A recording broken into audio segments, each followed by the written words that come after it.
Alright guys, it's a crazy week, but DCUniverse is live, and I have no time, so I'm doing the show in my car. In case you hear crazy ass noise, that's what it is.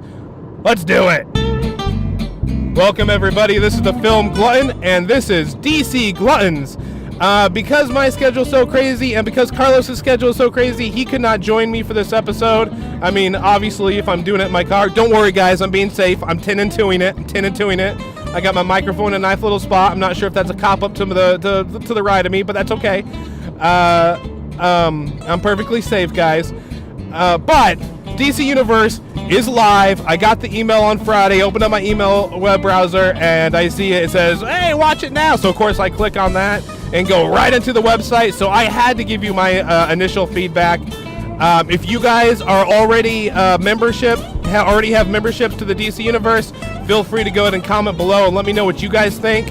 Again, I haven't had time to go deep into it, but I have checked out a lot of it when I have downtime. First thing I checked out is just the basic, movie selections. It's got everything, man. You want Superman 78? It's there. You want Batman 89? It's there. How do you want your Batman? Let me ask you that. You want him gritty reality Nolan style? You want him with nipples? You want him with a credit card? You want him Tim Burton style? It's all there, man. You choose.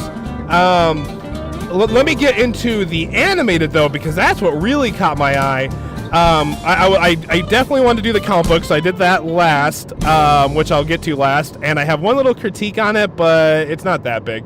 But the animated movies already for me totally made this thing worth it. I'm a little behind. I did not see The Death of Superman. I did not see Gotham by Gaslight. Both of those I'm dying to see, and I saw that in the animated movies, so I clicked on them to make sure I don't have to pay extra or anything for it. No, the movies are there.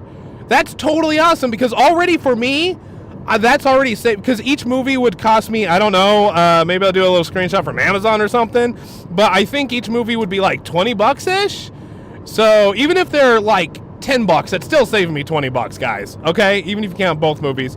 So that's where I get to, if you have not signed up for it already, I would sign up for it if you are a DC fan, if you get into any of this stuff. I use this as a quick little way to promote it, because I know the competition is fierce. You got CBS All Access, which I really want because I'm a Star Trek fan, but I don't want to pay just for that, especially since I'm not getting my old school Star Trek. Well, maybe when Patrick Stewart comes back. Yeah, I'll definitely buy it then. Anyways, but then you also got Disney coming up. I get it. You got to pick and choose, guys. For me, though, 100%, I'm down with the DC universe, because, like I said, already 2 movies that it would cost me extra if I were just buying on its own. So it's totally worth checking out. I did not have a chance to actually watch The Death of Superman yet. That was the first one on my queue. I will get to that, and probably when I'm able to do another episode with Carlos where I'm able to get his thoughts on the website, that's probably when I'll talk about what I thought about the movie. But it looks cool. I'm excited about it. And then, okay, so finally, so you got all the movies. Of course, none of the special streaming shows that they're creating are on there yet. There are some clips from Titans and stuff like that. They have their own little kind of like DC All Access show. They kind of like their own little thing they have going on in there that is cool, really cool to check out. I mean, you can just get lost for hours. The comic book section, that's what I want to talk about last, though. Because I was very eager to check out that. My only critique is it's not like the newest ones. The newer they get, the more limited they give you. So if it came out recently, then it's just going to give you one. I get it, because people like me that use the DC comic book app that have to pay for all the comic books, I mean, it would be kind of self-defeating if you could get everything through there.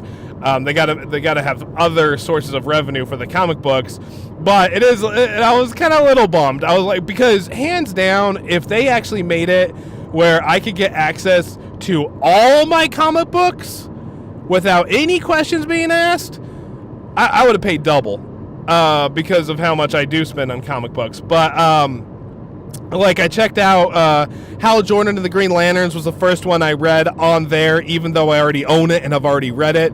I wanted my first one to read on there, being a Green Lantern, of course.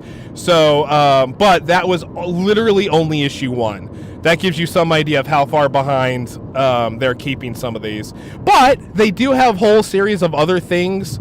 I didn't look to see if any of the Watchmen stuff was out, whether it be old or new. I did see, I'm trying to think, there was some fun stuff, guys. There was some stuff that I'm like, so even though it's not like the newest comic book, there's some stuff that you can really get your nerd teeth into. I saw Shadows of the Bat, and oh my, as soon as I saw those covers, I was instantly taken back to being a kid and in my comic book shop. Like, you know, that old school comic smell. The comic books nowadays look shiny and are nice and look great, but they've got that gloss. They don't have the same old smell. Whatever that smell, it was probably the lead in the paint I was smelling back in the day. I don't know what it was, but that old school comic book smell just came back to me when I saw Shadows of the Bat. There's a bunch of stuff like that. I'm trying to think. I know I saw, I think it was Identity Crisis, which kind of got me excited. I will say that so far, I've only reread that one Green Lantern comic book, Hal Jordan and the Green Lantern. So I'm gonna check out more of them, but I do think there's one little tiny critique. I do think the DC Comics app is a little bit nicer and a little bit more user-friendly in terms of going through the stuff, but, you know, I'm splitting hairs. It's really nice. It looks sharp. They do have a monthly membership now that's $7 and change. So if you want to just try it out for a month. That is new. When I signed up, they only had the annual thing that was for the pre-orders. But check it out. Beyond that, if you did see either Superman or if you saw the Gotham by Gaslight, go ahead and leave your comments below. If you're using the app, go ahead and leave your comments below. Let me know what you think. That's it, guys. I know it's a little messy, and I promise Carlos will join me for the next one. I promise the next one will be more organized. But I had to talk about it. Oh my God, there's like a tank over there. Hey, I wish I could be taking a picture, but that would be way too dangerous to be recording and taking pictures, guys. I'm not that stupid, just a little bit stupid. Anyways, until next time, go check out DCUniverse online.